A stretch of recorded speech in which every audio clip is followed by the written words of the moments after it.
بسم اللہ الرحمن الرحیم۔ یہ علی ابن ابی طالب علیہ السلام کا وصیت نامہ ہے۔ امام علی ابن ابی طالب علیہ السلام فرماتے ہیں، میں نے اپنے بیٹے حسن کو وصیت کی اور حسین، محمد حنفیہ اور دوسرے بچوں اور اپنے شیعوں کو گواہ بنایا۔ بسم اللہ الرحمن الرحیم۔ یہ علی ابن ابی طالب کا وصیت نامہ ہے۔ وہ شہادت دیتا ہے کہ اللہ کے سوا کوئی معبود نہیں، وہ لا شریک ہے۔ گواہی دیتا ہے کہ محمد صلی اللہ علیہ وآلہ وسلم اللہ کے بندے اور رسول ہیں۔ خدا نے انہیں دین حق اور ہدایت کے ساتھ بھیجا تاکہ وہ اسے تمام ادیان پر غالب فرمائیں، چاہے مشرکین اس سے خوش ہوں یا نہ۔ درود و سلام ہو محمد اور ان کے خاندان پر۔ کہہ دیجئے میری نماز، میری قربانی اور میرا جینا اور میرا مرنا سب یقیناً اللہ رب العالمین کے لیے ہے، جس کا کوئی شریک نہیں، اور مجھے اسی کا حکم دیا گیا ہے اور میں سب سے پہلا فرما بردار ہوں۔ بیٹا حسن، میں تجھے اپنی تمام اولاد، خاندان اور ہر اس شخص کو جس تک یہ وصیت نامہ پہنچے تقوی الہی اپنانے کی سفارش کرتا ہوں، اور جان نہ دینا مگر اس حال میں کہ تم مسلم ہو، اور تم سب مل کر اللہ کی رسی کو مضبوطی سے تھام لو اور تفرقہ نہ ڈالو، کیونکہ میں نے رسول اللہ سے سنا، آپ نے فرمایا، لوگوں کی اصلاح کرنا اور ان کے درمیان صلح صفائی کروانا 1 سال کی نمازوں اور روزوں سے بہتر ہے۔ بیٹا حسن، میں تمہیں خدا کی قسم دیتا ہوں، یتیموں کے بارے میں اللہ سے ڈرتے رہنا، کہیں ایسا نہ ہو کہ ان کے فاقوں کی نوبت آ جائے اور وہ تمہاری نگاہوں کے سامنے برباد ہو جائے۔ میں نے رسول اللہ سے سنا، آپ نے فرمایا، جو بھی کسی یتیم کی اس کے بڑے اور بے نیاز ہو جانے تک کفالت کرے گا، خدا اسے اہل بہشت میں سے قرار دے گا، اور ایسے ہی اس کے مقابل اس نے آتش جہنم ان کے لیے تیار کی جو یتیموں کا مال کھا جاتے ہیں۔ تمہیں خدا کی قسم دیتا ہوں کہ قرآن کی طرف توجہ رکھنا، کہیں ایسا نہ ہو کہ دوسرے اس پر عمل کرنے میں تم پر سبقت لے جائیں۔ تمہیں خدا کی قسم دیتا ہوں کہ پڑوسیوں کے حقوق کی رعایت کرنا۔ رسول اللہ نے ہمیشہ پڑوسیوں کے بارے میں سفارش کی، یہاں تک کہ ہمیں لگنے لگا کہ بہت جلد وراثت میں پڑوسیوں کا بھی حصہ مقرر کر دیا جائے گا۔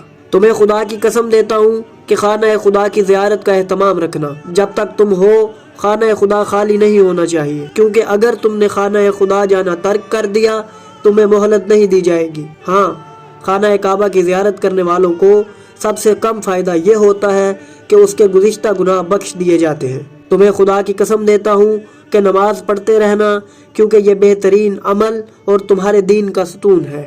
تمہیں خدا کی قسم دیتا ہوں کہ زکوٰۃ کی جانب توجہ رکھنا، کیونکہ یہ غضب الہی کو دور کرتی ہے۔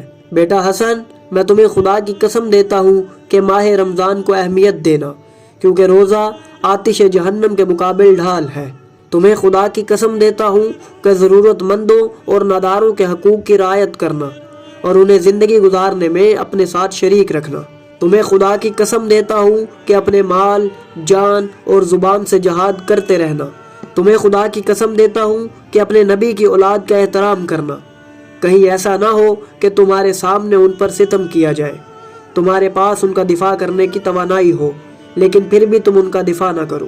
تمہیں خدا کی قسم دیتا ہوں کہ اپنے رسول کے اصحاب کی حرمت کا پاس رکھنا، لیکن ان اصحاب کا جنہوں نے دین میں کوئی بدعت ایجاد نہیں کی، نہ بدعت گزاروں کی ہمراہی کی۔ رسول اللہ نے ان کے بارے میں سفارش کی تھی، لیکن ہاں، ان میں سے جو بدعت گزار اور ان کی ہمراہی کرنے والے تھے ان پر لعنت فرمائی تھی۔ تمہیں خدا کی قسم دیتا ہوں کہ خواتین اور اپنے زیر دست افراد کا خیال رکھنا۔ رسول اللہ نے جس آخری بات کی سفارش کی تھی وہ یہ تھی، میں تمہیں 2 ناتواں گروہوں یعنی خواتین اور زیر دست افراد کے حقوق کی رعایت کرنے کی سفارش کرتا ہوں۔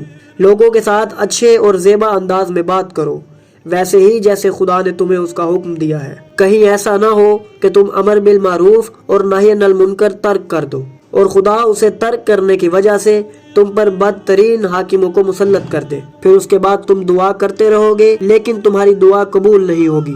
میرے بچوں، تمہیں ایک دوسرے سے زیادہ رابطہ رکھنے، ایک دوسرے کے ساتھ بخشش سے پیش آنے اور آپس میں لطف و محبت رکھنے کی سفارش کرتا ہوں، اور ایک دوسرے سے رابطہ قطع کرنے اور جدائی اور تفرقے سے ڈراتا اور خبردار کرتا ہوں۔